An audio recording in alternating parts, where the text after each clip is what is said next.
Você confere na edição de hoje do Jornal Rádio Universidade. Transporte público, consórcio Via SL será gerido pela Prefeitura de São Luís. Abono salarial, o terceiro lote será pago a 4,2 milhões de trabalhadores.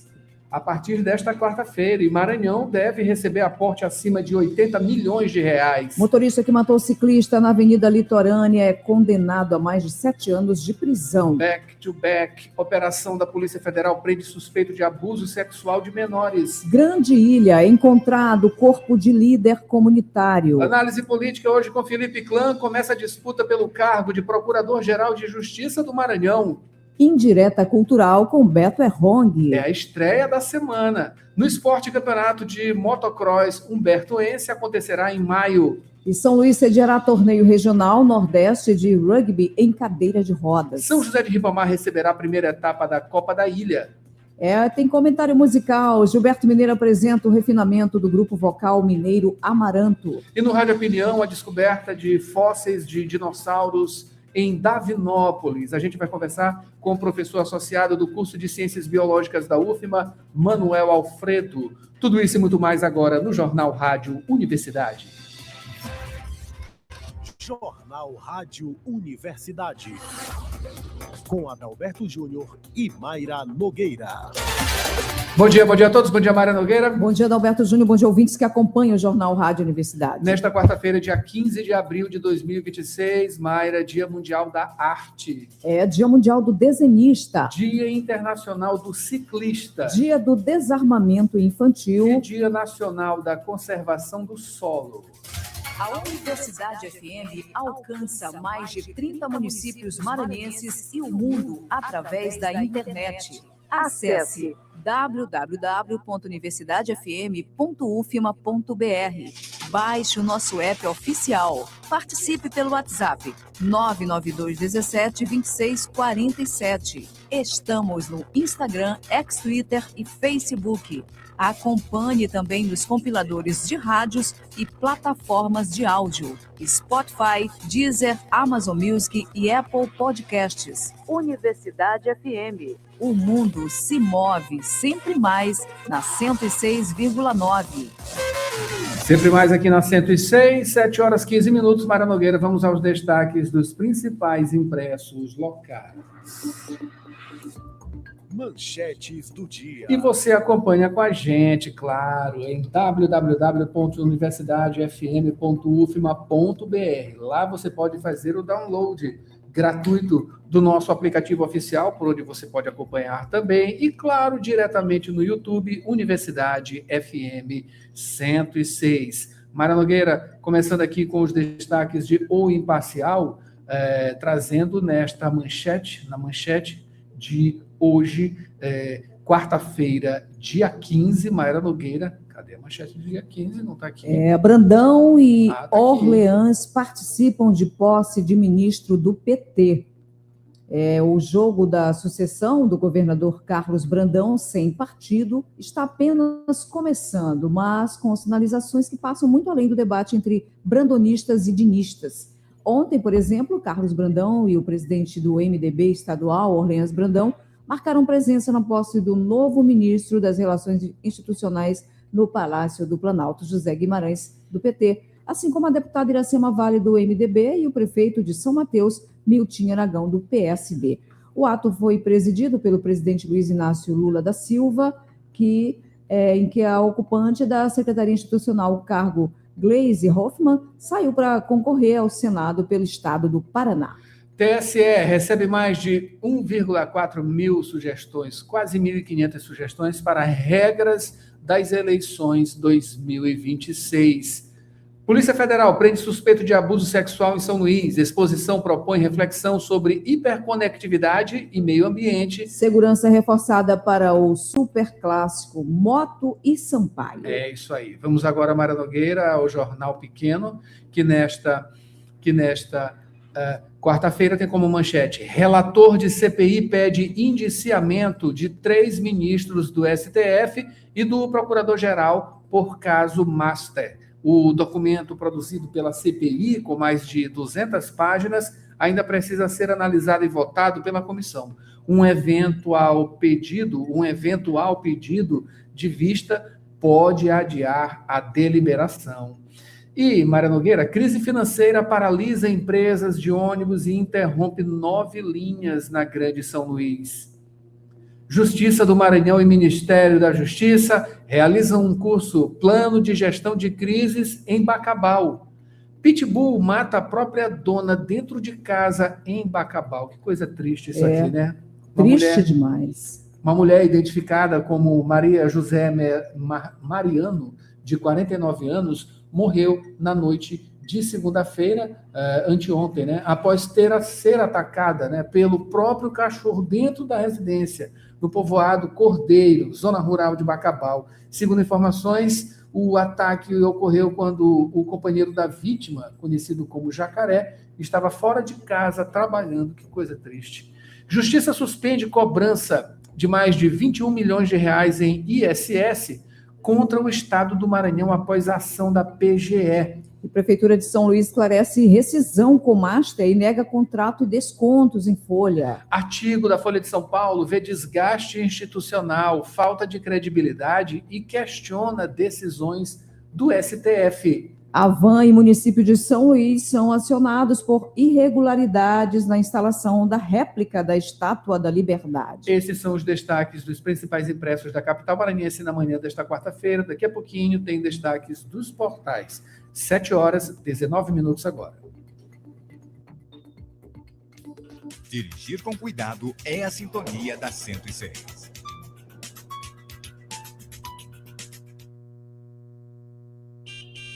Informações do trânsito.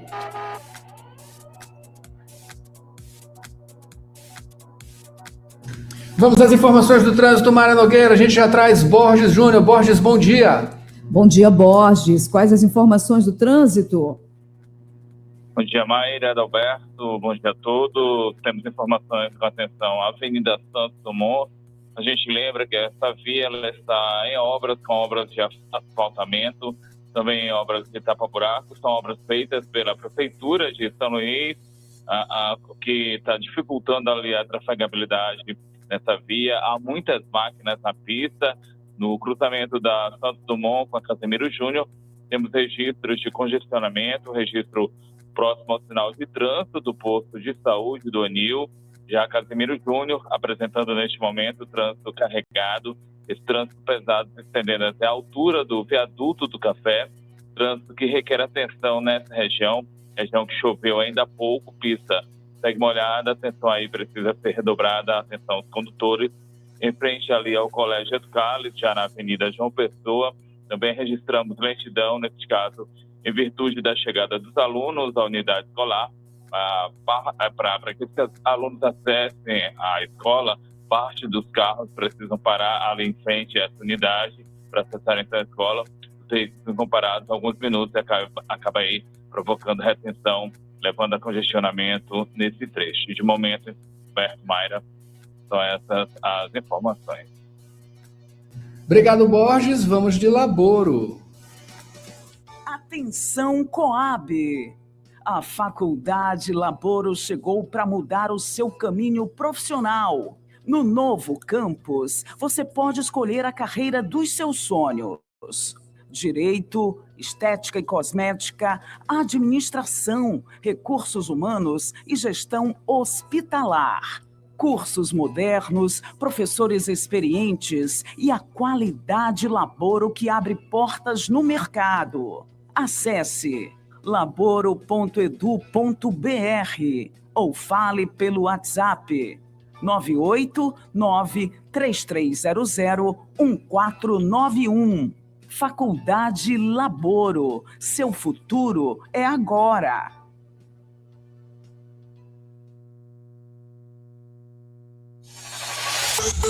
Notícias da cidade. 7h22 agora. Continue participando com a gente. 992-17-26-47 com informações do trânsito. Daqui a pouquinho, mais aqui com o mapa do Waze.com. A gente vai com Borges agora, não é isso, Borges? A gente começa o noticiário falando sobre, claro, o transporte público. Consórcio Via SL será gerido pela Prefeitura de São Luís. Adalberto, foi o que determinou a Justiça, a determinação por meio da Vara de Interesses Difusos e Coletivos de São Luís, que tem como titular o juiz Douglas de Melo Martins. A decisão ela foi tomada no dia de ontem, nesta terça-feira. A determinação é para que a Prefeitura de São Luís assuma a operação das linhas de ônibus do lote 2 do transporte público, isso de forma direta ou por meio de terceiros, linhas operadas antes pelo consórcio VSL, consórcio formado pelas empresas de ônibus Expresso Rei de França, antiga 1001, e pelo Expresso Grapiúna. Foi declarada também a caducidade do contrato de concessão da empresa, isso de forma imediata. Caducidade aqui que equivale a deixar de ter validade. E para a caducidade é citado o abandono do serviço e a incapacidade de cumprir suas obrigações financeiras. A decisão judicial ela foi tomada em caráter de urgência e o descumprimento dessas medidas pode aí acarretar em novas sanções aos envolvidos. Adalberto, Mayra. Dá para compreender como isso vai acontecer, né? Mas vamos acompanhar, com certeza. Mayra Nogueira. Borges falando agora sobre abono salarial. O terceiro lote será pago a 4,42 milhões de trabalhadores a partir de hoje, no Maranhão, que deve receber aí um aporte acima de 80 milhões de reais. Mais detalhes sobre esse assunto, Borges. Mayra, o Ministério do Trabalho e Emprego inicia no dia de hoje, dá início nesta quarta-feira ao pagamento do terceiro grupo do abono salarial no base 2024, ao todo 4.272.980 profissionais vão ser contemplados, profissionais nascidos em março e abril, o desembolso total de 5,4 bilhões de reais. Dentro desse montante nacional, de acordo com as projeções do Ministério, a economia maranhense deve receber um aporte de 8,4 milhões de reais, isso a partir de liberações deste lote. Os beneficiários que atuam em empresas privadas, eles recebem o PIS e a Caixa Econômica Federal. Já os 446 mil servidores públicos vinculados ao PASEP recebem pelo Banco do Brasil, valores variando entre R$ 136 a R$ 1.621, isso conforme os meses trabalhados. O calendário deste ano de 2026, ele começou a ser pago em 16 de fevereiro e os recursos eles seguem disponíveis até 30 de dezembro. Para ter direito, é necessário estar cadastrado no PIS/PASEP há pelo menos 5 anos, também ter trabalhado ao menos 30 dias com carteira assinada em 2024. A Caixa, em relação à Caixa Econômica, o pagamento é feito via crédito em conta ou pelo aplicativo Caixa Tem. Quem não é correntista da Caixa, o saque ele pode ser feito direto em agências lotéricas, em canais de alto atendimento. Já no Banco do Brasil, o benefício ele cai direto na conta. Em caso de dúvidas, o beneficiário ele pode buscar as superintendências regionais, também fazer contato via telefone 158. Adalberto, Mayra. Isso aí, aproveitar, né? Borges, mudando de assunto, falando sobre esse julgamento, né, que foi muito esperado e aconteceu ontem. Motorista que matou ciclista na Avenida Litorânea foi condenado a mais de 7 anos de prisão, né? Adalberto, a pena foi fixada em 7 anos e 6 meses de reclusão, pena imputada ao motorista José Coelho de Oliveira. Ele atropelou o médico e ciclista Edson Soares. Edson morreu. A sentença ela foi proferida no Fórum Desembargador Sarney Costa, no Calhau, nesta terça-feira, quando veio a condenação pelo Tribunal do Júri aqui de São Luís. O julgamento ele foi presidido pelo juiz Gilberto de Moura Lima, ele que é o magistrado titular da primeira vara do júri. O julgamento, Adalberto Maia, seguiu até o fim da tarde e o Conselho de Sentença acatou a tese de homicídio simples com dolo eventual, em que o motorista assumiu sim o risco de causar a morte da vítima ao conduzir o veículo da forma como o carro se encontrava. O réu, então, ele deve cumprir a pena inicialmente em regime semiaberto. A gente relembra, então, esse caso, crime que ocorreu no dia 29 de setembro de 2023, isso por volta das 4 horas, foi nas imediações da rua São Geraldo, na Avenida Litorânea, região ali do Olho d'Água. A vítima ela foi atingida por trás e morreu no local. Antes foi arrastada por quase 100 metros.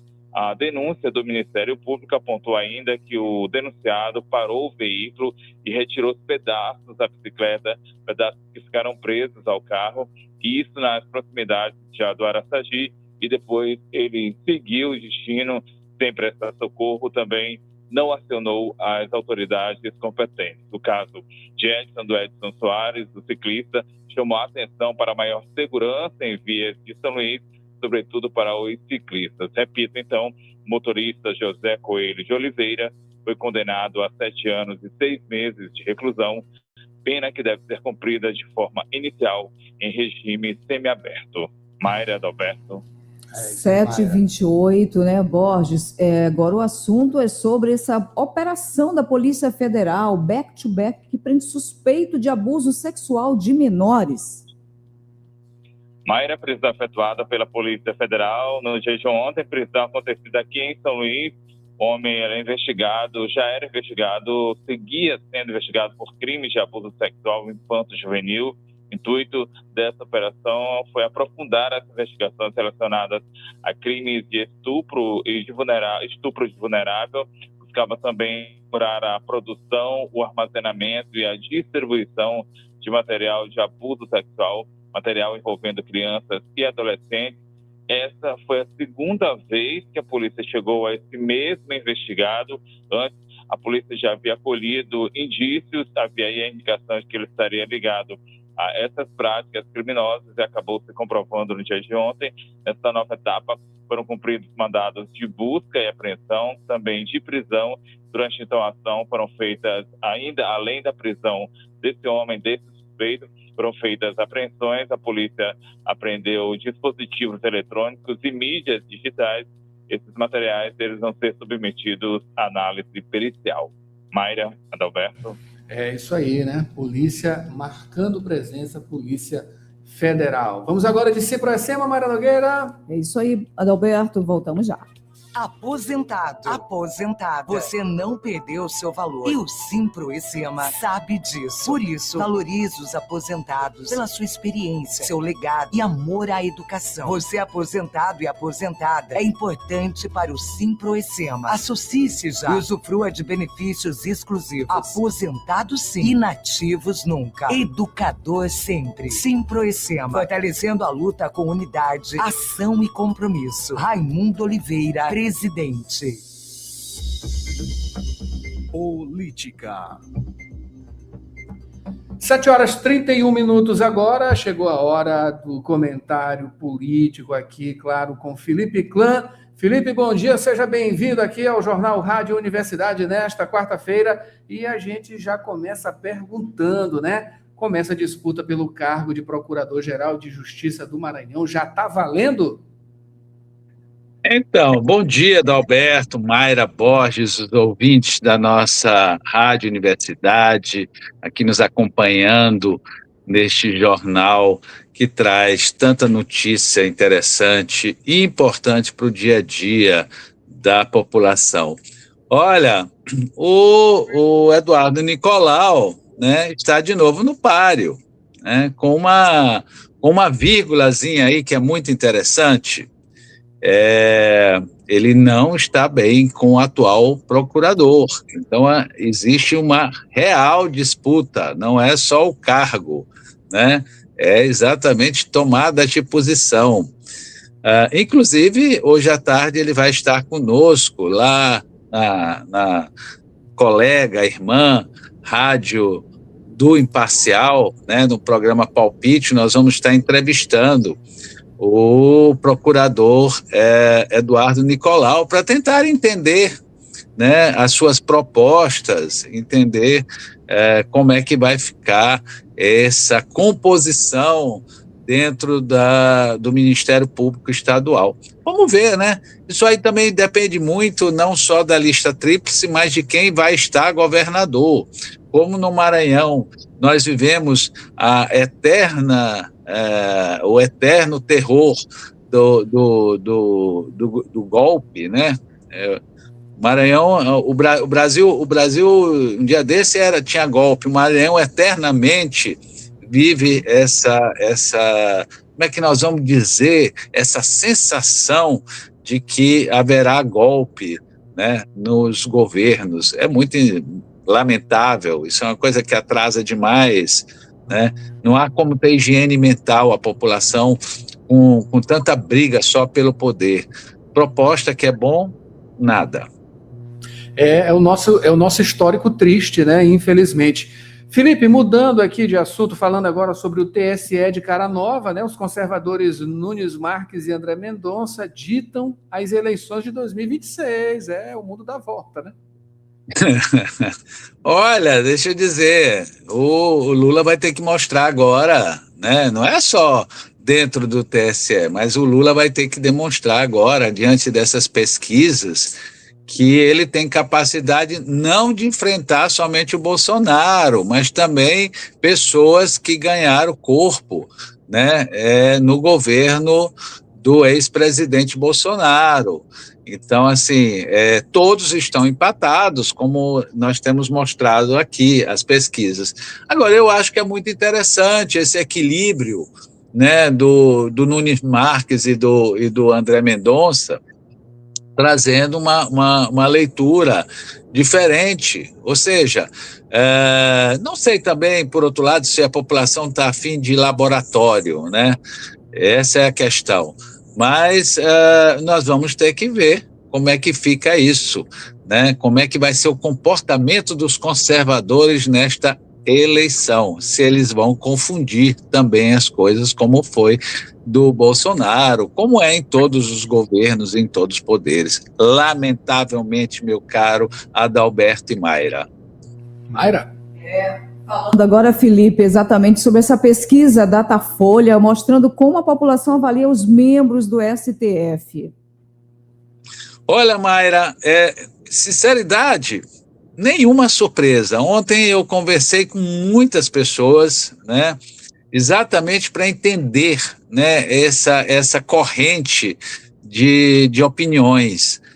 E não houve surpresa. De cada 10 pessoas que eu tive capacidade de conversar, 8 dizia que é isso mesmo, que o STF perdeu, né, o prumo, perdeu o limite, né, no sentido de uma coisa muito interessante. A população brasileira, quando se sente, né, invadida, ela determina os processos, ou seja, ela quer colocar os poderes no seu devido lugar, que é servir a população, e não mandar nas pessoas. Nós temos que parar isso nesse país.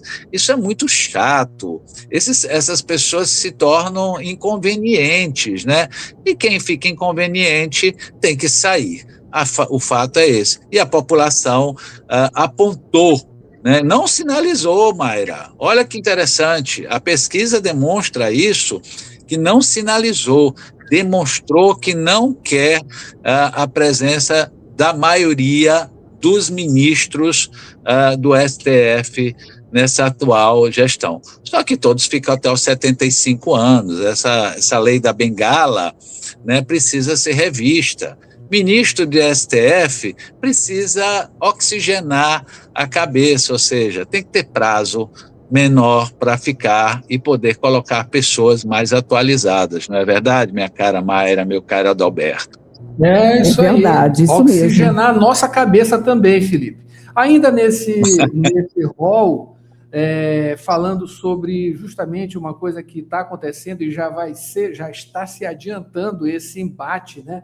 Esse degladiar, né? Que já está começando a ficar mais intenso entre o Supremo, né? Entre o Supremo e também o Legislativo, né? Legislativo e Judiciário, né? Vai dar em alguma coisa esse relatório, né, da CPI do crime organizado, que pede aí que ministros do STF e do PGR entrem nessa parada, né? Enfim, sendo encalacrados aí pelo Legislativo? O que vai dar? Olha, já dizia minha mãe, dona Herta, que quando a pessoa não tem vergonha, a gente tem que mostrar como é que se apresenta e como é que deve se comportar as pessoas. não durou uma tarde, né? Nós fizemos essa pauta para o programa de hoje e não deu nem tempo de nós fazermos a pergunta, como fica, né, a coisa, né, deste relatório. De noite já 2 pularam, entendeu, da comissão, né, 6 votos contra 4 a favor do relatório, ou seja, a pressão do Supremo Tribunal Federal, lembrando os senhores senadores que eles têm processo a ser julgados lá na Casa Judiciária, na mesma hora fez o pessoal saltar. Não tem mais relatório, ou seja, e agora? Como é que faz, né? Precisa fechar a CPI, ou não? Ou deixa a CPI mesmo lá para o forno da pizza, como todas foram as CPIs deste país? É uma pergunta boa, mas não durou 6 horas o discurso lá da turma mais à direita do Brasil contra os nossos impolutos ministros de toga do STF, Adalberto e Mayra. Essa briga promete. Também outro assunto que promete aqui, não é isso, Maria Nogueira? O que promete a questão dos transportes. Né? Exatamente, Adalberto. E aí a gente pergunta, né, como será essa mágica da prefeita Ismênia Miranda para assumir o transporte público sem ter um único ônibus? Estamos aí numa situação muito difícil com relação ao transporte, não é isso, Felipe? Olha, Mayra, deixa eu te colocar uma coisa, né? Foi a primeira coisa que me veio na cabeça que vai ter que ser uma coisa de mágica, porque eu entendo até o juiz Douglas, né, que é ativo, decidido, né, e em fazer decisões. Só que decisões precisa se entender qual é o campo que se tem, qual é a bola que se tem, quais são os jogadores que nós temos. Não adianta determinar nessa intervenção e chegar e dizer, olha, prefeitura, em 48 horas vocês vão botar os ônibus na rua. Mas que ônibus? Ontem, antes de ontem, nós dissemos aqui que nacionalmente os empresários do transporte público no Maranhão e no Brasil é uma coisa só. Ninguém entra na área do outro, entendeu? Nós não estamos dizendo que é um cartel, jamais. Isso é um problema do Ministério Público, isso é um problema da Justiça em estar apurando essas denúncias permanentes que tem há muitas décadas. Só que eu quero saber o seguinte, a prefeita é empresária do transporte público porque uma determinação dessa obriga ela a ter ônibus. Não tem ônibus para botar. Está entendendo? O que se precisa é fazer uma nova licitação, o que se precisa é uma revisão total deste comportamento que nós temos de usuário, né, e de subsídios. Olha, 8 milhões todo mês e não existe a menor qualidade. Tem algo errado aí. Não é possível uma coisa dessa. Só queremos uma coisa, que a população seja respeitada. Agora, um fato a gente não pode deixar de registrar, não é verdade? O ex-prefeito Eduardo Braide deixou, né, para a atual prefeita, né, que está empenhada, a gente observa que ela tem um empenho imenso em mostrar serviço, mas ele deixou a cartola. Eu só não sei se vai sair o coelho dessa cartola. Felipe, para a gente finalizar, falar sobre o senador Everton Rocha, né, que está numa situação assim, aliás, numa posição, por um lado, complicada, né, por conta de algumas denúncias, enfim, mas ele está nessa liderança aí, nessa articulação com a votação de Jorge Messias ao STF, né, que demonstra aí, claro, um grande prestígio para o senador, né? Então, olha, o termômetro do Everton, né, está novamente na pauta nacional. Agora nós vamos estar medindo não somente a capacidade de articulação, que é reconhecida, né? Não é só conhecida, é reconhecida dentro do Congresso Nacional e nos poderes. O Everton é uma pessoa que, quando tem crise, é uma das primeiras pessoas a ser chamada pela presidência das casas, pelo presidente da República, né? O Lula tem ele como um negociador nato, e ele tem essa habilidade. Só que acontece que o Everton, né, passou por uma situação muito delicada agora na questão da CPI do INSS, e de alguma forma indevida, porque era só especulações, era só denúncias, e não houve comprovação porque não houve final de CPI, né? Essa CPI foi mais uma palhaçada, foi mais um picadeiro de palhaços tristes. E agora ele vai poder indiscutivelmente demonstrar, né, porque ele promete 48 votos, se eu não me engano precisa de 42 ou 43 votos para o Jorge Messias passar. Lembrando que ele ficou responsável pela articulação e pelo relatório do ministro Flávio Dino, não é verdade? Quando ele foi lá para Sabatina para entrar no STF. E eu lembro bem, na época, que era colocado de que o Everton não iria demonstrar interesse, né, em ter um ex-governador e um ex-aliado no Supremo Tribunal Federal. E o que nós assistimos foi exatamente o contrário, né? Tanto o Everton foi de uma capacidade absoluta, como o Flávio demonstrou que estava preparado para o cargo que ocupa. Meu caro Adalberto, minha cara Mayra. Muito obrigado pela sua presença aqui, Felipe, com a gente, tá? De segunda a sexta, fazendo análise política aqui no Jornal Rádio Universidade. Um ótimo dia e a gente espera mais análise amanhã com você, Felipe Clã. Obrigada, Felipe. Olha, adorei a Mayra aqui, viu? Eu vou exigir isso, eu cobro tão pouco, mas eu acho que é importantíssimo a Mayra presente aqui nesse debate, né? E eu vou ter que me preparar muito mais, porque tu sabe, Adalberto, que as mulheres são competentes. Amanhã o clã de novo na universidade. Um bom dia para todos. Obrigada. É a presença feminina aqui na Rádio Universidade, né, como um todo. A grande maioria de profissionais aqui da Rádio Universidade é de mulheres, e não tem como faltar, né, mulheres aqui também, claro, no noticiário, no Jornal Rádio Universidade. Até amanhã, Felipe! Até amanhã, Mayra, Adalberto e Borges. Até. Vamos de break, a gente volta rapidinho, já com previsão do tempo, Mayra Nogueira. Os pais pediram e a Laboro ouviu.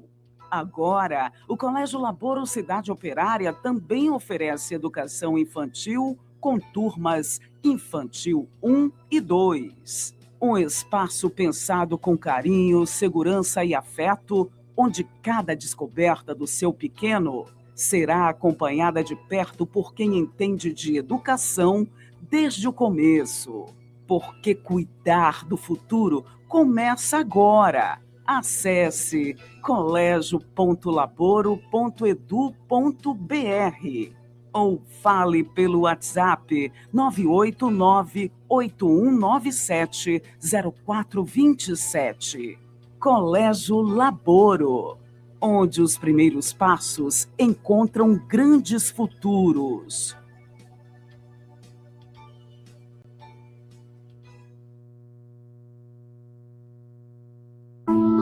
Previsão do tempo e Tábua de Maré. Faltando 13 minutos para as 8, a previsão do tempo para esta quarta-feira, dia 15 de abril, temperatura em 25 graus, com umidade de 92%, parcialmente ensolarado, cobertura de nuvens em 42%, ventos com visibilidade de 5 milhas, pressão de 30 polegadas, sem precipitação e índice UV de 1.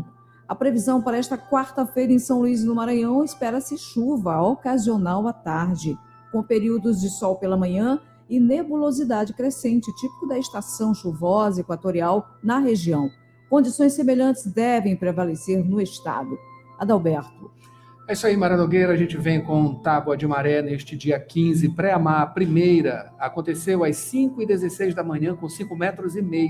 A segunda será às 5h44 da tarde, com 5,7 metros. Baixa-mar, a primeira acontecerá, melhor dizendo, às 11h31 da manhã, né, com 0,8 metro. A segunda será às 11h55 da noite, com 0,6 metro. Notícias do Brasil. E daqui a gente já vem trazendo as manchetes nacionais que você confere agora nos modais de vídeo da Rádio Universidade, no site, também no aplicativo oficial e diretamente no YouTube, Universidade FM 106. A gente começa hoje com o Globo. Na manchete, atrito institucional. Relatório de CPI abre crise com o STF e é arquivado por senadores. Derrotado após a articulação do governo com líderes do Senado, o texto pedia o indiciamento de Gilmar, Toffoli e Moraes, que reagiram. Mayra Nogueira, o que é que tem em o estado de São Paulo? O estado de São Paulo, a manchete em alta, testes genéticos podem mais confundir que prever risco. Exames vendidos online prometem o que a ciência ainda não sabe. Os testes genéticos que prometem, por meio da análise do seu DNA, indicar a melhor dieta ou risco para doenças mais comuns, como obesidade e diabetes, se tornam cada vez mais populares e, por isso, preocupam especialistas. As ressalvas recaem sobre testes vendidos diretamente ao consumidor como marketing agressivo, geralmente feitos em casa com a coleta de amostras de saliva. Eles prometem revelar o risco para grande número de doenças e dar dicas personalizadas de nutrição e atividade física. É isso aí, tem que ficar atento, né? Muito e para atento. finalizar, Mayra Nogueira, destaque de Folha de São Paulo, na manchete, CPI rejeita indiciar ministros do Supremo após manobra do governo. Troca de integrantes de comissão viabilizou veto ao texto que atingia Moraes, Toffoli e Gilmar. São 7h49 agora. Mayra Nogueira, a gente vem com reportagem nacional para falar justamente sobre isso, né? Relator da CPI mira STF, omite políticos e esquece, entre aspas, os criminosos, né? Alan Barbosa traz as informações agora aqui para a gente no Jornal Rádio Universidade. É com você, Alan. Por 6 votos a 4, os senadores reprovaram na noite desta terça-feira o relatório da CPI do crime organizado apresentado pelo senador Alessandro Vieira, do MDB de Sergipe. A redação final rendeu um dia de ataque contra a defesa entre ministros do Supremo Tribunal Federal e o relator da comissão. Isso porque Vieira recomendou apenas os indiciamentos de Dias Toffoli, Alexandre de Moraes, Gilmar Mendes e do Procurador-Geral da República, Paulo Gonet, todos, segundo ele, associados ao Banco Master, ou por relação ou por obstruir os trabalhos da CPI. No entanto, o objetivo inicial das investigações não era o Banco Master, mas as organizações criminosas e o lastro delas sobre o sistema econômico. O fato que estimulou a criação foi a chacina no Rio de Janeiro, que deixou 120 mortos. Na abertura da sessão da segunda turma, ainda pela manhã, Gilmar Mendes acusou o relator de ter esquecido o crime organizado. Não promoveu sequer a quebra de sigilos de milicianos ou integrantes das facções. Por isso, causa perplexidade que o relator da CPI, oriundo das fileiras policiais, não tenha dirigido suas apurações para aqueles que, abandonando o dever público, cruzaram para o lado das milícias. O ministro Dias Toffoli também protestou em tom de ameaça na avaliação do próprio relator da CPI. Isso pode levar não só em sanções em outras áreas, mas também da justiça eleitoral. E a justiça eleitoral não faltará em punir aqueles que abusam do seu poder para obter voto num proselitismo eleitoral. O relatório só foi reprovado por conta de uma manobra do Palácio do Planalto, segundo o senador Alessandro Vieira. Os senadores Sérgio Moro, do PL do Paraná, e Marcos Duval, da Avante do Espírito Santo, foram substituídos por 2 senadores petistas, Beto Faro, do Pará, e Tereza Leitão, de Pernambuco. Na prática, a mudança é realizada pelos líderes partidários, incluindo o MDB, partido do relator. Para o senador Rogério Carvalho, do PT de Sergipe, o relator deixou de indiciar quem deveria ser indiciado. O Ibanez, por que o Ibanez não estava lá? Claro, o Ibanez, por que não foram indiciados uma lista de pessoas que receberam recursos do Banco Master. Por que o presidente do Banco Master não foi indiciado? Porque os membros do Banco Central, que eram responsáveis pela auditoria do Banco Master, não foram indiciados. O senador Alessandro Vieira justificou a recomendação de indiciamento de autoridades porque, na avaliação dele, cometeram crimes de responsabilidade, mais fácil de caracterizar do que os crimes comuns. Para o relator, a pauta de responsabilização dos ministros do STF não chegou ao fim. Em pleno andamento da sessão, em pleno andamento da votação, você tem manifestação de ministro Supremo apontando para a cassação de mandato, para a inelegibilidade. Isso interfere diretamente no processo de votação e tem que ser levado em consideração. Mas é como eu disse, essa é uma pauta que pode ser adiada, mas evitada não. Em algum momento, o Brasil vai ter maturidade institucional para verificar a conduta de integrantes do Supremo, que são seres humanos como cada um de nós e podem cometer erros. Em nota, o presidente do Supremo Tribunal Federal, ministro Edson Fachin, saiu em defesa dos colegas e afirmou que desvios de finalidade temática das CPIs enfraquecem os pilares democráticos e ameaçam os direitos fundamentais de qualquer cidadão. Agência Rádio Web de Brasília, Alain Barbosa. Muito obrigado, Alain Barbosa. Vamos ao break, daqui a pouquinho tem trânsito. Conheça a Radioteca 106, a plataforma digital da Rádio Universidade que reúne conteúdos culturais, musicais e científicos produzidos pela emissora. Acesse www.radioteca106.ufma.br e acompanhe os programas Acústico Santo de Casa, Janela Cultural e Rádio Ciência. Tudo gratuito e acessível. Saiba tudo sobre a Radioteca 106 todas as segundas, quartas e sextas-feiras, às 10h30 da manhã, 3h30 da tarde e 10 da noite, com entrevistas exclusivas e muita informação sobre cultura, ciência e memória sonora. Sintonize, acesse, explore e descubra a memória sonora do Maranhão. Radioteca 106. Uma iniciativa da Rádio Universidade FM com apoio da FAPEMA, por meio da Secretaria de Estado da Ciência, Tecnologia e Inovação, do Governo do Maranhão. Radioteca 106. Ciência e cultura em um só lugar. 7h55, agora a gente volta aqui com algumas informações do trânsito, observando aqui pelo mapa do Waze.com, você acompanha com a gente nos modais de vídeo da Rádio Universidade, Avenida dos Franceses, muito demandada com retenção de trânsito em praticamente quase toda a sua extensão, tá? Aqui na área Itaquibacanga, o trânsito segue muito demandado, mas está fluindo, tá? Inclusive, bem melhor do que nos outros dias da semana. E na Avenida Jerônimo de Albuquerque, grande parte dela também com retenção de trânsito, no sentido centro e outros pontos daqui da capital também. Vamos com Borges agora. Borges, falando agora, né, Mara Nogueira? Pode puxar por aí? Pode falar. A gente vai falar agora, Borges, exatamente sobre a grande ilha que foi encontrado aí um corpo do líder comunitário que seguia.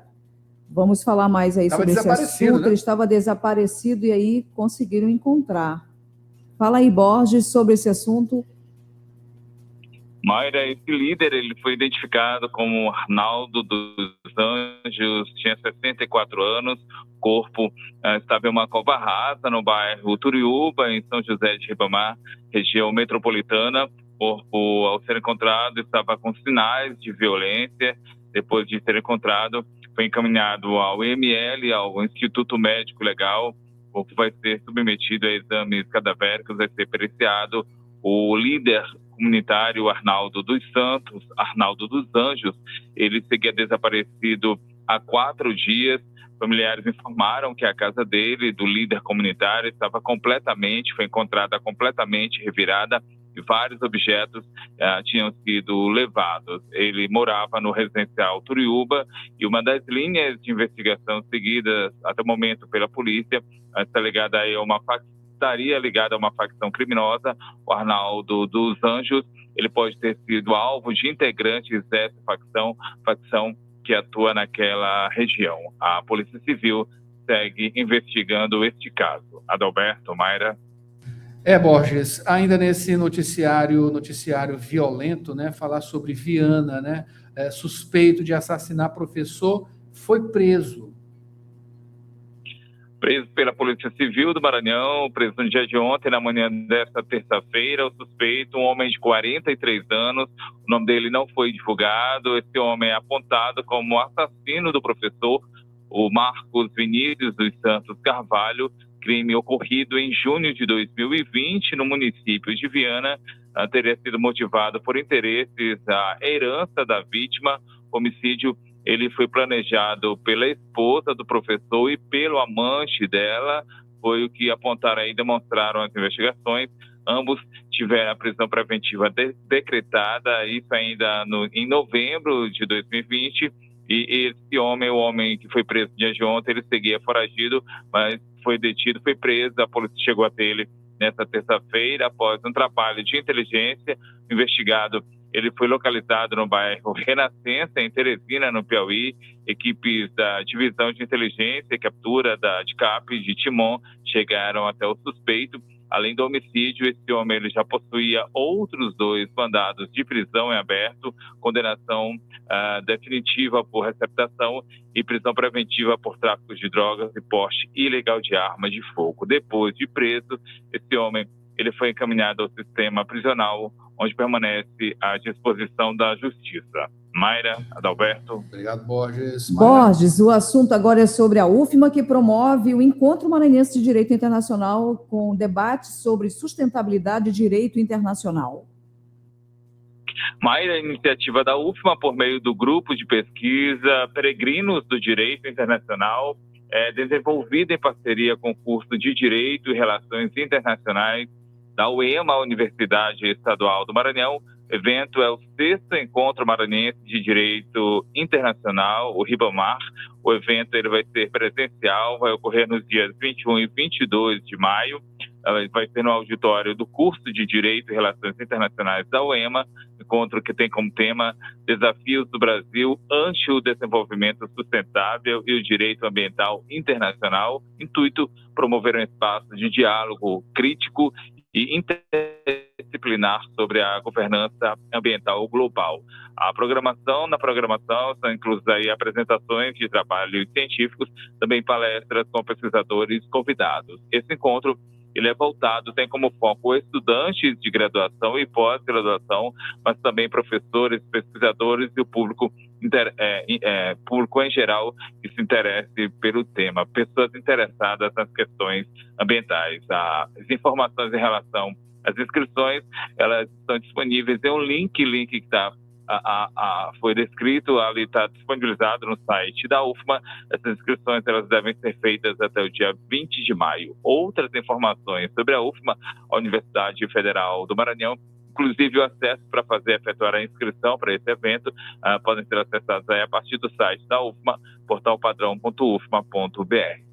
Mayra, Adalberto. Obrigado, Borges, pelas informações. Lembrando que ainda hoje tem estreia de Beto Errong no comentário, na Indireta Cultural, aqui toda quarta-feira, a presença de Beto Errong com uma crônica cultural, tá? É já, depois do Rádio Ciência. Redação do Enem amplifica debates sobre trabalho de cuidado no Brasil. Você sabe como surgiu o Exame Nacional do Ensino Médio? Eu sou Bruno Goulart e já está no ar mais uma edição do Rádio Ciência. Pesquisa, produção científica e as discussões do ambiente acadêmico. Rádio Ciência. As notícias do universo científico. De segunda a sexta, agora em 4 horários. 8 da manhã, 2 da tarde, 6 da tarde e 9 da noite. Na Universidade FM. O programa Rádio Ciência tem o apoio da FAPEMA, Fundação de Amparo à Pesquisa e ao Desenvolvimento Científico e Tecnológico do Maranhão.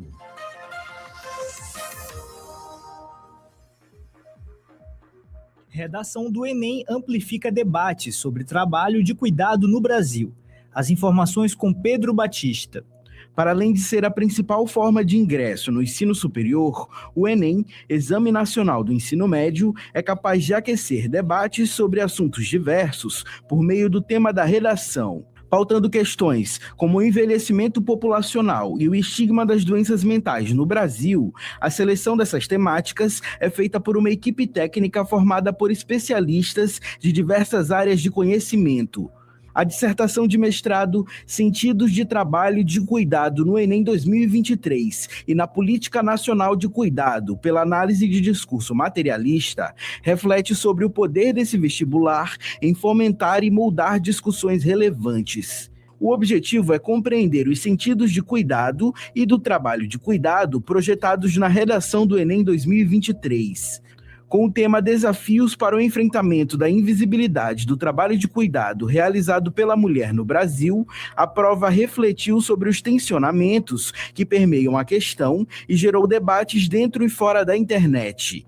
Segundo a mestra em letras pela Universidade Federal do Maranhão, Sâmia Rafaela Salles Rodrigues, o cuidado aparece com diversas perspectivas e sentidos. Um dos principais resultados da pesquisa é perceber que o cuidado aparece em disputa entre diferentes sentidos. Em alguns discursos ele aparece como uma expressão de amor ou de vocação feminina, algo que seria visto como natural às mulheres. Em outros aparece como um trabalho social fundamental, que sustenta a vida cotidiana, mas que historicamente foi invisibilizado, pouco reconhecido. Então, a análise mostra que esses sentidos convivem e também entram em tensão, permitindo observar como a sociedade debate quem deve cuidar, como esse cuidado deve ser reconhecido e quais são as responsabilidades que devem ser compartilhadas entre Estado, família e também sociedade. O estudo toma como base a análise de discurso materialista, que estuda a forma como os sentidos das palavras são produzidos na sociedade, levando em conta história, ideologias e língua. De acordo com a pesquisadora, essa ferramenta é importante para observar criticamente a maneira como alguns discursos podem naturalizar ou problematizar desigualdades. A partir dessa análise, a pesquisa revela que o Enem opera pela inscrição de memórias discursivas, ou seja, os temas das redações resgatam debates já existentes na sociedade. Ao retomar essas discussões, o exame passa a integrar a construção e ampliação de alguns desses sentidos. Sendo assim, escolher o cuidado como tema da redação é uma forma de amplificar as reflexões sobre o assunto, que cresceu com a criação da Política Nacional de Cuidados, que estabelece o cuidado como direito fundamental e dever do Estado, como forma de valorizar quem cuida e garantir assistência a quem necessita. A partir da pesquisa, Rafaela afirma que o entendimento do Enem sobre a questão dialoga com a realidade brasileira. O tema da redação do Enem de 2023 chama a atenção para a invisibilidade do trabalho de cuidado realizado por mulheres no Brasil. Um dos textos motivadores da prova explica que esse tipo de trabalho envolve atividades essenciais para a manutenção da vida cotidiana, como cuidar de crianças, idosos, pessoas doentes ou com deficiência, além de tarefas relacionadas à organização da vida doméstica. Esse entendimento dialoga bastante com a realidade brasileira. Dados de uma pesquisa realizada pelo IBGE em 2019 revelam que, em média, mulheres dedicam 21 horas semanais a atividades de cuidado, enquanto homens dedicam 11 horas, quase metade do tempo. Isso mostra que as mulheres ainda assumem a maior parte dessas responsabilidades. E quando observamos mais de perto, percebemos que essa desigualdade também se aprofunda dentro do próprio grupo das mulheres. Mulheres negras, por exemplo, dedicam em média cerca de 22,3 horas semanais ao trabalho doméstico e de cuidado. A orientação ficou a cargo da professora doutora do Programa de Pós-Graduação em Letras da UFMA-Bacabal, Glória da Ressurreição Abreu França. Pedro Batista, Jornalismo, Universidade FM. Lembre-se, se você, cientista e pesquisador, quiser apresentar o seu trabalho aqui no Rádio Ciência ou no Rádio Ciência Entrevista, entre em contato pelo Instagram, @Rádio Universidade FM. Tome Ciência. E o Enem, você sabe como surgiu? Criado em 1998, durante o governo Fernando Henrique Cardoso, o Enem, Exame Nacional do Ensino Médio, tinha o objetivo de avaliar a qualidade da aprendizagem dos alunos de nível médio no Brasil. Na época, o exame era opcional e teve mais de 157 mil inscrições na primeira edição. Nesse primeiro momento, apenas 2 universidades decidem utilizar as notas da prova em processos seletivos para a graduação.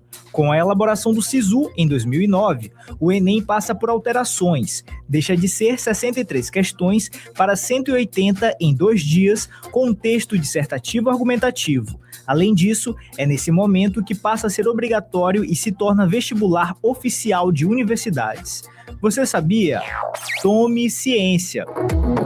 Pesquisa, produção científica e as discussões do ambiente acadêmico.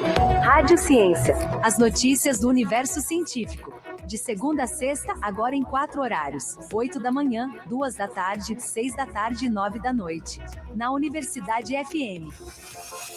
O programa Rádio Ciência tem o apoio da FAPEMA, Fundação de Amparo à Pesquisa e ao Desenvolvimento Científico e Tecnológico do Maranhão.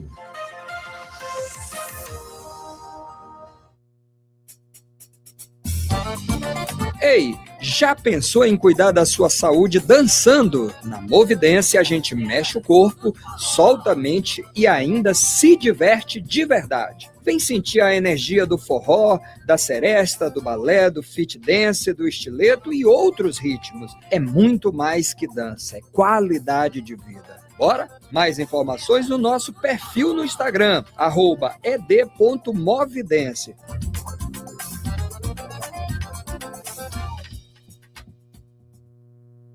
Jornal Rádio Universidade. 8 horas e 8 minutos agora. De volta aqui com o Jornal Rádio Universidade e já trazendo Borges para trazer informações, Borges, agora, especificamente sobre o SESI Casarão da Indústria, que prossegue aí com inscrições para os cursos de robótica educacional, é isso? Adalberto, exatamente, inscrições para as novas turmas para os cursos de robótica educacional. As aulas elas vão acontecer na própria unidade durante o mês de maio. São voltadas para essas inscrições, tem como foco, são voltadas para professores, crianças e adolescentes. Formação, ela busca integrar o ensino tecnológico ao cotidiano pedagógico, também ao desenvolvimento pessoal. Tem carga horária de 20 horas. E os participantes eles vão ter contato direto com fundamentos de programação, automação e também oficinas de montagem. Em relação às matrículas, essas matrículas elas devem ser efetuadas até o dia 29 de abril. São feitas por meio do número 91 30 12 98 9 91 98. O DDD é o 98 também. Outra forma de realizar, de efetuar essas inscrições é de forma presencial no próprio SESI Casarão, espaço localizado à Praça João Lisboa, 228, centro de São Luís. Adalberto, Mayra. Obrigado, Borges. Vamos de trânsito, Mayra. Para você chegar bem, informações do trânsito na Universidade FM. É isso aí, vamos mostrando aqui o mapa do Waze.com, sempre acompanhando. Borges, se tiver alguma informação aí, pode chegar junto com a gente, tá? Aqui pelo mapa do Waze.com, a gente observando, claro, né, alguns trechos aqui já na Grande São Luís, MA 204, ali no acesso, né, de Raposa para, na entrada, né, de Raposa para Passo do Lumiar, e a gente já confere ali, já um pouquinho antes, né, um pouquinho antes de chegar no sentido Raposa, ali na Beira Rio, né, tem acidente de trânsito por lá, MA 204, tá? Tá aqui para juntar com a MA 201, antes de chegar na MA 201, ali na Beira Rio, tem acidente de trânsito agora pela manhã, trânsito complicado, lá por lá também. São 8 horas 11 minutos. Agora, Mayra Nogueira, estamos com Borges ainda? É isso aí. Borges vem daqui a pouquinho com mais informações de trânsito também. A gente tem agora Rádio Opinião, não é isso? Isso, vamos lá. Rádio Opinião. A opinião de quem entende do assunto.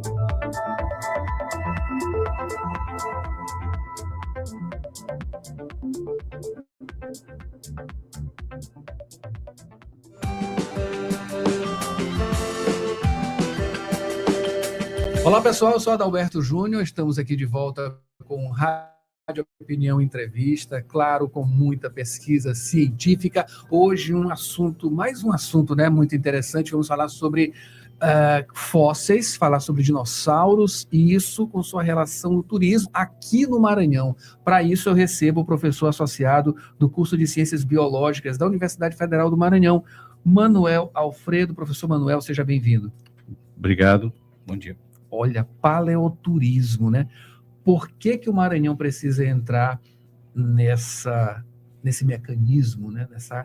Nessa grande catraca turística mundial, né? Pode-se dizer, Por que o Maranhão precisa entrar nela? Porque ele é privilegiado, tem um registro que muitos estados gostariam de ter, né?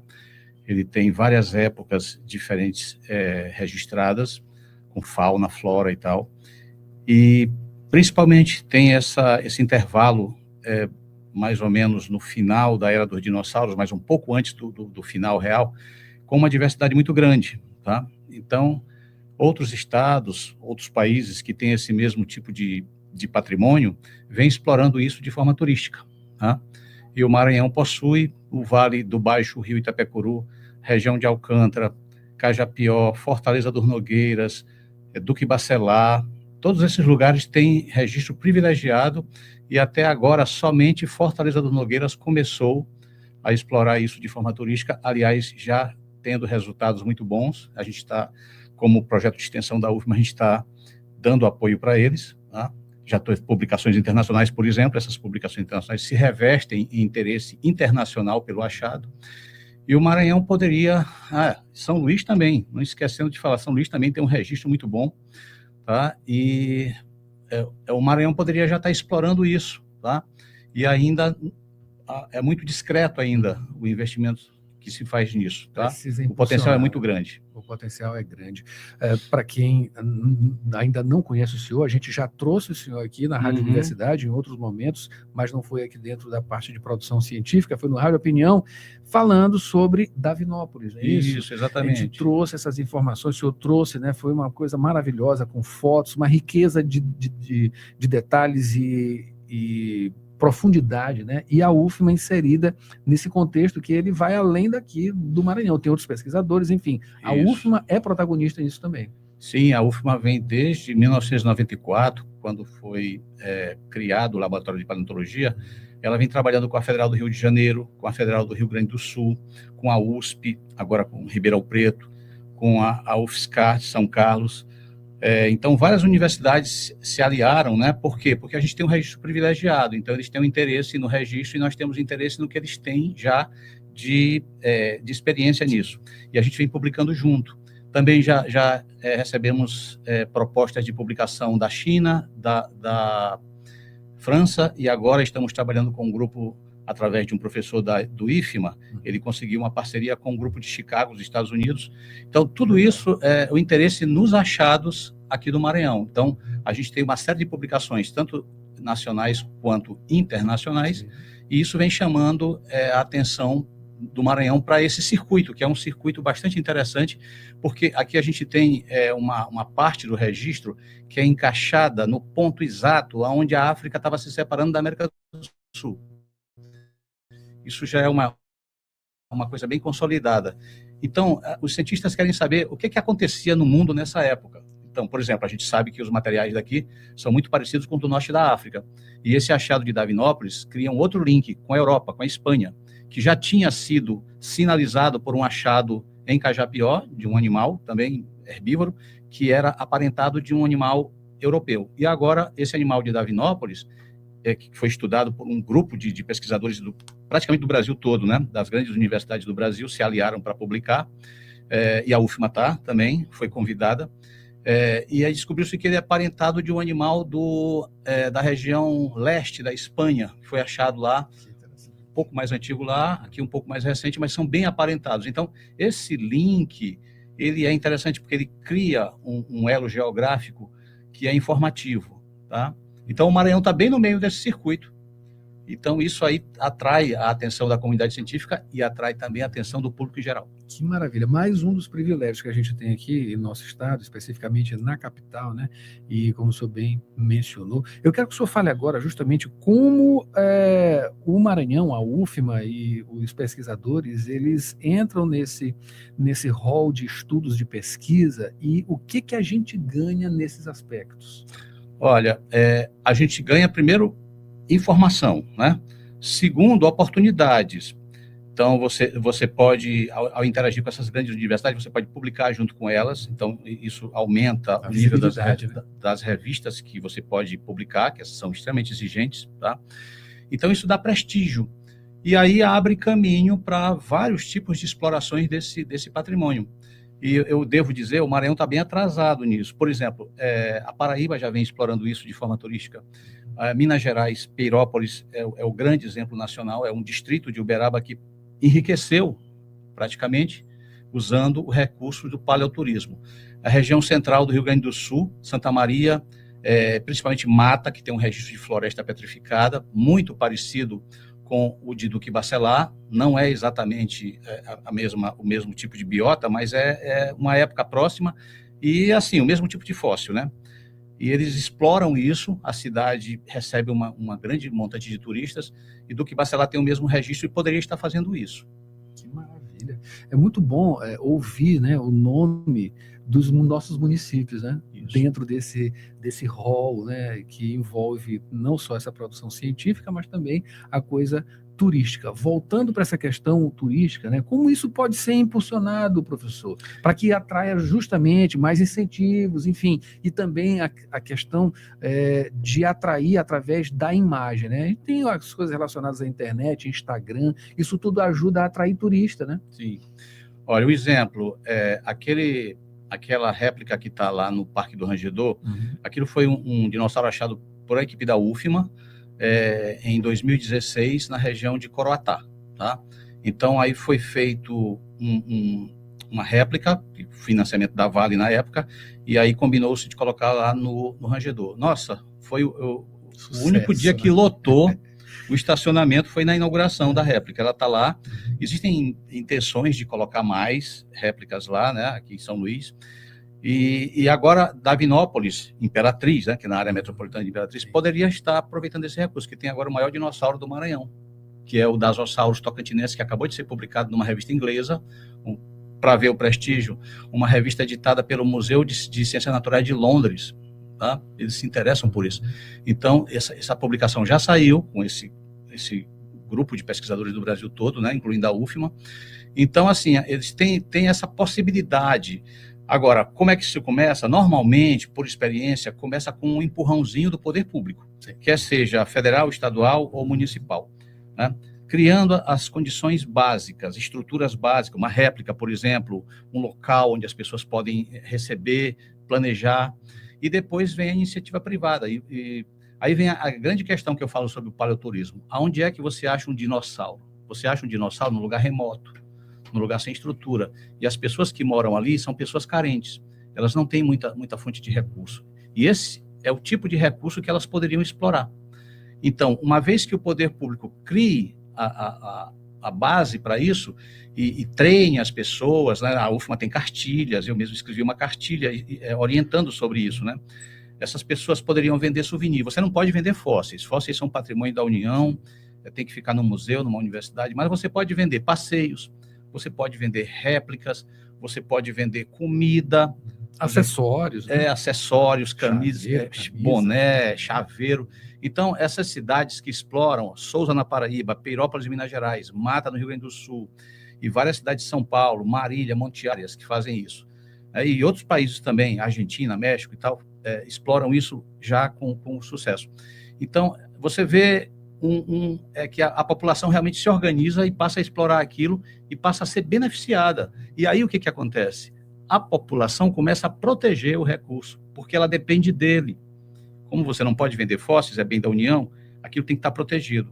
Então eles mesmos começam a cuidar, não deixam que pessoas estranhas vão lá pegar para levar, que isso é muito comum também, né? Pegar como souvenir. Né? O turista que não é muito bem instruído, ele faz isso às vezes. Então, a própria população começa a preservar. Então, é uma atividade sustentável, lucrativa, tá? E aí o Maranhão poderia estar fazendo isso e ainda não está fazendo a contento. A melhor experiência que se tem é Fortaleza do Nogueira, que explora um sítio de pegadas, tá? Iniciativa privada, com apoio da UFMA, fazendo esse tipo de exploração e vem tendo sucesso, tá? Com circulação na internet, a coisa tende a crescer. Que maravilha. Só para a gente finalizar, esse contato também, né, entre vocês, cientistas, pesquisadores, né, com cientistas, pesquisadores dessas outras universidades, de outros locais, e com esses cases de sucesso, digamos assim, em outros municípios, em outros estados, né, podem também fazer uma espécie de, sei lá, uma espécie de trânsito dessas informações, né, enfim, de colocar uma coisa de uma informação daqui do Maranhão lá nessa região, em uma outra região, né, enfim, fazer essa troca. Sim, a gente vem fazendo, a gente está em contato com o pessoal, por exemplo, de Fortaleza do Nogueiras, o pessoal de Duque Bacelar, o pessoal de Alcântara. A gente fez um treinamento em 2024, a gente fez um treinamento para o pessoal de Alcântara, fazer souvenirs, essas coisas, né? Tentando impulsionar, porque Alcântara também tem um registro privilegiado. Na verdade, Alcântara tem um super registro de fósseis, né? Então, Duque Bacelar, a gente está em contato, já fomos lá várias vezes. Fortaleza do Nogueira também, fomos 2, já fomos convidados para uma 3ª. A gente está sempre nessa interação com as comunidades locais para incentivá-los a explorar esse tipo de turismo, porque é realmente uma alternativa muito boa e que vai justamente melhorar a qualidade de vida daquelas pessoas carentes que estão nessas regiões. Maravilha. E com um assunto interessantíssimo, né? Acho que todo mundo gosta de dinossauro, né? Tem alguma identificação através de filme, culturalmente, através de estudos também, né? Enfim, a gente estudando ali esse período, né? Cretáceo, enfim, essas coisas relacionadas aos fósseis também, que nos remete a uma coisa relacionada à aventura também, né? Enfim, de uma riqueza gigantesca, e claro, isso aí tem como transformar isso em um atrativo turístico também. A gente espera, professor, que tenhamos aí incluído aí futuramente no turismo, né, do Maranhão, esse aspecto que é muito interessante, e é ciência acima de tudo. Eu acabei de conversar aqui com o professor associado do curso de Ciências Biológicas da Universidade Federal do Maranhão, Manuel Alfredo, falou sobre o paleoturismo, né, e as coisas relacionadas a essas pesquisas que a Universidade Federal do Maranhão está inserida, né, nessas pesquisas, junto com outras universidades, outros pesquisadores, e, claro, projetando o Maranhão para o mundo. Professor, muito obrigado. Obrigado. E a gente volta em uma próxima oportunidade com mais entrevistas, mais informações aqui no Rádio Opinião, entrevista FAPEMA, UFMA, nesse projeto maravilhoso de produção científica, de divulgação da produção científica. Confira mais em www.universidadefm.ufma.br. Espero você em uma próxima oportunidade. Até lá. E olha, tem estreia de Beto Errong na Indireta Cultural, depois da Laboro. O Laboro cresceu. Agora, além da Cidade Operária e São Francisco, também estamos na Coab, levando o mesmo ensino médio e pré-vestibular de alta qualidade que já é marca da Laboro. Aqui, seu filho tem o padrão das escolas mais caras, mas com preço muito mais acessível. Alto benefício, menor preço. A escolha certa para quem pensa no futuro. Acesse colégio.laboro.edu.br ou WhatsApp 989-8197-0427. Colégio Laboro, qualidade que transforma e cabe no seu bolso. Jornal Rádio Universidade. Chegou a hora da estreia de Beto Errong aqui com a Indireta Cultural. E claro, né? Vem muito veneno por aí, análise, claro, e muita cultura maranhense. Não é isso, Beto? Olha eu aqui, gente, Beto Errong, falando direto da Universidade FM para vocês. Pois é, tamo na área. Nossa missão, comentar o cenário cultural do estado sem conversa para boi dormir. Uma dose bem grande de ironia, claro, mas transbordando elegância. Parece fácil, né? Falar de cultura do Maranhão. Afinal de contas, temos um cenário que é um luxo, que vai do bumba boi ao reggae. Essa é a nossa parte de gala, mas a gente precisa lembrar que não vive de verniz e que às vezes a nossa sensibilidade precisa ser rude. A gente precisa lembrar, por exemplo, que morreu Fofão, atropelado por um carro forte cheio de dinheiro que atravessava o Estreito dos Mosquitos rumo à fazenda de um cantor sertanejo. Fazenda essa cheia de bois que não bumbam, mas ajudam a alimentar o pasto do agronegócio. Olha, a gente tem que ficar de olho nisso aí, viu? Mas fiquem calmos que estamos chegando no período que finalmente a cultura local é valorizada. É a nossa redenção. Não estou falando das festas juninas. O que eu digo é o período eleitoral. Pois é, de 4 em 4 anos ou de 2 em 2, se levar em consideração o pleito municipal, políticos brotam do gabinete com camiseta da Maioba, matraca em punho, jurando de pé junto que existe miolo no boi. E é lúdico demais ver a boiada passando. Título de eleitor na mão e a fome espetada nos olhos.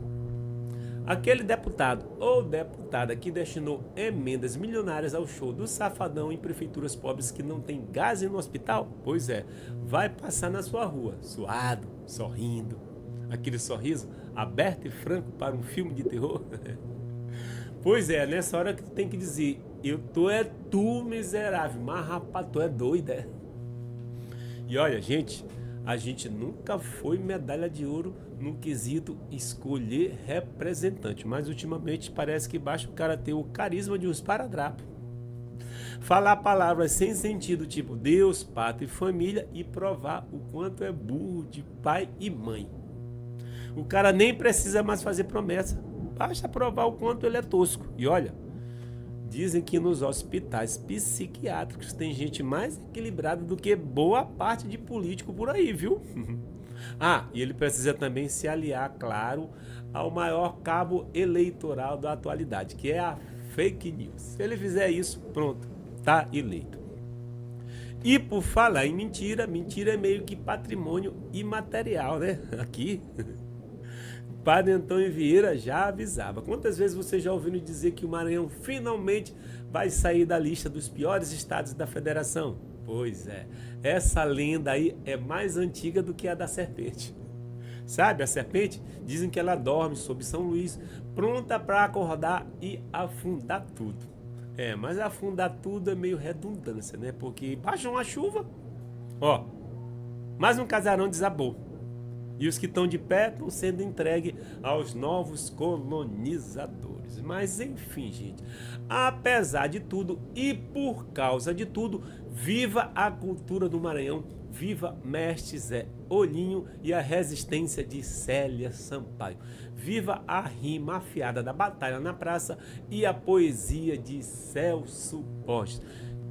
Que a Rua do Sol continue desembocando na beira-mar e que finalmente a gente tire do caminho da maré o beco da bosta. Porque na nossa oração latina sempre haverá uma Áurea Maranhão ou uma Valquíria Almeida, um festival BR 135 ou um Carcaramundi João do Vale Festival. Porque a nossa cultura ancestral e contemporânea é o que nos dá mais força para resistir, por sua beleza, por sua espontaneidade, por sua criatividade e que nos deixa cheio de esperança para criar espaços como esse aqui na Universidade FM. Então, até mais, a gente se encontra na próxima Indireta Cultural.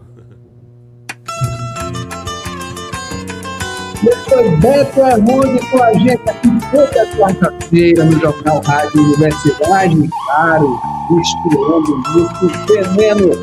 Valeu, Beto, e agora vem. Profissional da Saúde. Invista em seu futuro e aprimore-se em sua área de atuação. Instituto Pangeia. Pós-graduação, formação e cursos nas áreas de psicologia e saúde mental. Professores com excelência, com teoria e prática para melhor desenvolvimento do conhecimento. Instituto Pangeia. Excelência em psicologia. Unidades São Francisco e Vinhais. Informações 99222 7070. Instagram, instituto.pangeia. Site www.institutopangeia.com.br. De volta, Jornal Rádio Universidade, trazendo Borges Júnior novamente. Agora ele vem atualizando informações, falando sobre a operação do PROCON, autuando 3 postos por irregularidades, e isso lá em Imperatriz, não é isso, Borges? Exatamente, Adalberto, uma operação do PROCON de Imperatriz, do Instituto de Promoção e Defesa do Cidadão e Consumidor, a Imperatriz, que fica a cerca de 626 quilômetros aqui de São Luís, fiscalizou 12 postos de combustíveis, teve apoio, contou aí com o suporte da Polícia Rodoviária Federal. Essa ação, ela resultou na autuação de 3 estabelecimentos, a autuação por irregularidades.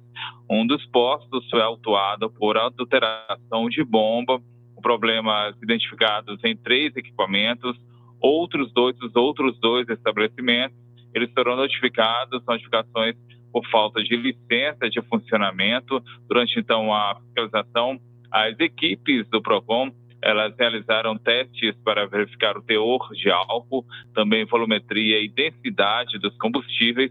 No caso do posto com bombas irregularidades nas bombas, os equipamentos eles foram interditados e só podem voltar a funcionar após comprovação de estarem regularizados, terem sido colocados para funcionar dentro do que a lei determina, dentro do que a regularidade técnica estabelece. Essa operação, ela também investigou práticas como a chamada bomba baixa, que é quando o consumidor paga por mais combustível do que realmente recebe. Além disso, foi verificada ainda a qualidade do produto vendido e o cumprimento de testes obrigatórios. Em relação a essa operação, a orientação do PROCON é que os consumidores acompanhem o abastecimento e também que fiquem atentos aos procedimentos realizados nesses postos de combustíveis. A redação é de Elis Rodrigues. Adalberto, Mayra. Borges, continuando aqui, falando agora sobre o preso na Grande Ilha, um homem que comercializava vídeos de mulheres a partir de extorsão. Que situação, hein, Borges? Exatamente, Mayra. O acusado é um homem de 45 anos. Ele foi preso em São José de Ribamar, região aqui metropolitana de São Luís. Ele teria gravado momentos íntimos com mulheres. Depois, ele usava o material para fazer ameaça e extorsão. As gravações, elas não foram autorizadas pelas vítimas, não eram autorizadas. Esse homem, ele se relacionava com essas mulheres e realizava, então, gravações dos encontros. Depois, ameaçava a divulgar os vídeos, divulgação a partir de plataformas na internet. Isso com duas exigências, caso o que ele exigia, o que ele buscava não fosse cumprido, não fosse aceito e feito pelas mulheres, ele então ameaçava fazer essa divulgação. Diante dessa situação, as vítimas, elas buscaram suporte junto à polícia, denunciaram o crime. Contra esse homem já havia uma medida protetiva em vigor. O acusado, ele não teria cumprido essa medida. O homem também, ele é suspeito de perseguir a vítima e utilizar intimidação, o que às vezes era feito com o uso, inclusive, de uma arma de fogo. Suspeito, ele foi preso na segunda-feira, foi localizado no bairro Sol e Mar, aqui em São Luís. Teve então a prisão preventiva efetuada. Ao ser preso, o homem, ele estava de posse, foi verificado que ele possuía uma identificação funcional da FUNAC, a Fundação da Criança e do Adolescente, e da FUNAC, Fundação Nacional da Criança e do Adolescente, e fazer uso dessa identificação justamente para fazer a justificativa de que de que fazia parte dessa instituição. O suspeito alegou que trabalhou na instituição, isso há cerca de 15 anos, e foi por conta dessa situação, por ter trabalhado nessa instituição, que ele possuía aquele documento. Ele foi preso pelos crimes de ameaça, injúria e perseguição. Teve ainda agravantes previstos na Lei Maria da Penha, também foi autuado em flagrante por uso de documento falso. Ele possui antecedentes criminais, já passou pelo sistema prisional, inclusive. Agora, depois de preso, ele segue à disposição da Justiça. Adalberto, Mayra. Borges, infelizmente, né, nesse noticiário, teve essa informação aqui de 3 crianças, aliás, criança de 3 anos, é isso, criança de 3 anos que morreu após disparo acidental feito pelo próprio irmão. Que infelicidade. Onde aconteceu, Borges? Adalberto, exatamente, criança de 3 anos, ela foi identificada, essa criança, como Mary Clary de Souza Moraes. Ela morreu ao ser atingida com um tiro de espingarda, disparo feito de forma acidental pelo irmão dela, de 8 anos. Caso, Adalberto, esse caso ele aconteceu em Vargem Grande, cidade que fica a 172 quilômetros aqui da capital. Isso após a vítima ter sido deixada junto com o irmão pela mãe deles na casa de um casal de idosos. A polícia militar informou que o menino encontrou a espingarda de calibre 32. A arma estava em um dos compartimentos da casa. A arma disparou acidentalmente e acabou atingindo o abdômen da irmã dele. A criança ela ainda foi levada ao hospital de Vargem Grande, mas precisou ser transferida para São Luís, transferência em função da gravidade dos ferimentos, mas ela acabou não resistindo e morreu antes de chegar a uma unidade de saúde aqui em São Luís. Essa arma ela foi apreendida, a polícia agora vai apurar, segue apurando o caso, saber de quem era a arma, como é que estava armazenada e por que essa arma estava ao alcance das crianças. Redação de Elis Rodrigues. Adalberto, Mayra. Obrigado, Borges, pelas informações. 8h38. Agora vamos para o esporte. Mayra Nogueira. Praticar esportes é a sintonia da 106. Esporte. E a gente começa falando sobre o torneio regional Nordeste de rugby em cadeira de rodas, que acontece aqui em São Luís. Participam da competição as equipes Avalanche do Maranhão, Arretados da Paraíba e Lampiões de Pernambuco. As equipes disputam as modalidades Quad Rugby e Rugby 5. Essas modalidades têm as mesmas etapas, né? Eles têm as mesmas etapas. Na primeira fase, as 3 equipes se enfrentam em 2 turnos. No final, o primeiro e o segundo colocados disputam o ouro. Já o time na terceira fica com o bronze. Além disso, Adalberto, o vencedor do Quad Rugby garante vaga na Copa dos Campeões. O torneio acontece entre os dias 17 e 21 no ginásio Castelinho. Continuando, Mayra, com o circuito de canoagem. A Copa da Ilha conta aí com circuitos em toda a grande São Luís, dividido em 4 etapas, né? Reunindo atletas, amadores e profissionais para promover a canoagem. A primeira etapa acontece no dia 25, no cais principal, em São José de Ribamar. A segunda, no dia 6 de julho, Porto das Salinas, em Pasto do Lumiar. A terceira, no dia 19 de setembro, no Porto do Braga, Raposa. E a última, no dia 11 de novembro, no Espigão Costeiro, em São Luís. O evento conta com as modalidades caiaques e canoa polinésia. A primeira modalidade é dividida em caiaque oceânico de até 4,5 metros, caiaque oceânico de 4,51 a 5,6 metros e caiaque aberto de até 3,5 metros. Já na segunda modalidade está dividida em equipes de 4 e 6 remadores. As inscrições para a primeira etapa seguem abertas até a próxima quarta-feira, dia 22, no site even3.com.br.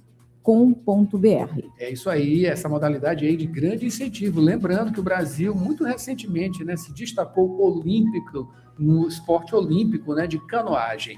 Mayra, para finalizar, 7ª edição do Campeonato de Motocross Humbertuense 2026, que vai acontecer, claro, na cidade de Humberto de Campos, a 153 quilômetros de São Luís. O evento tem como objetivo reunir atletas amadores e profissionais da região para disputar o campeonato. Além disso, conta com o apoio da Confederação Brasileira de Motociclismo e da Federação Maranhense de Motocross. Essa competição que acontece nos dias 2 e 3 de maio marca a abertura do Campeonato Maranhense Motocross 2026. A redação aqui é de Maiara Cordeiro. Tem comentário musical agora, não é isso, Maiara? Isso.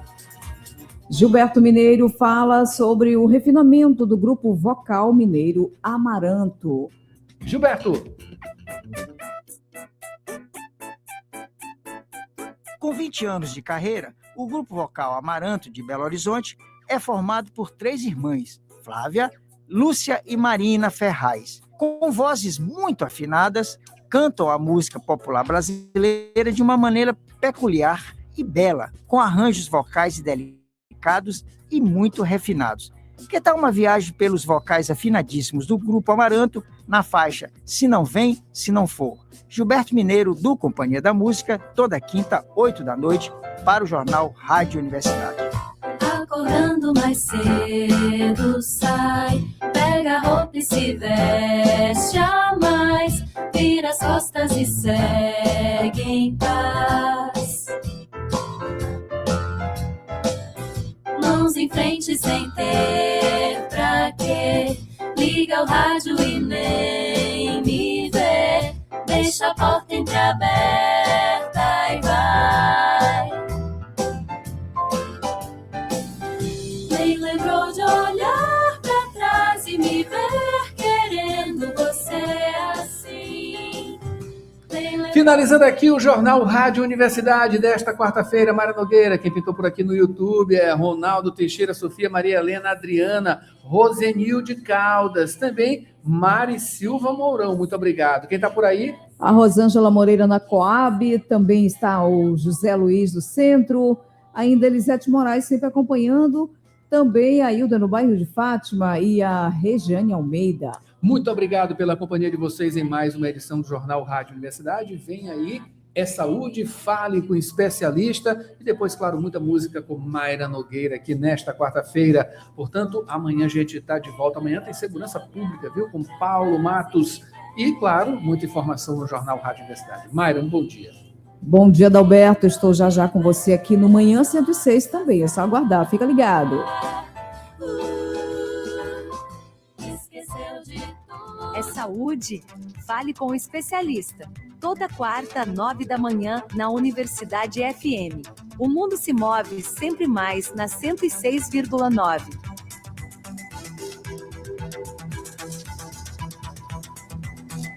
Olá, eu sou Borges Júnior. O Dia Mundial da Imunização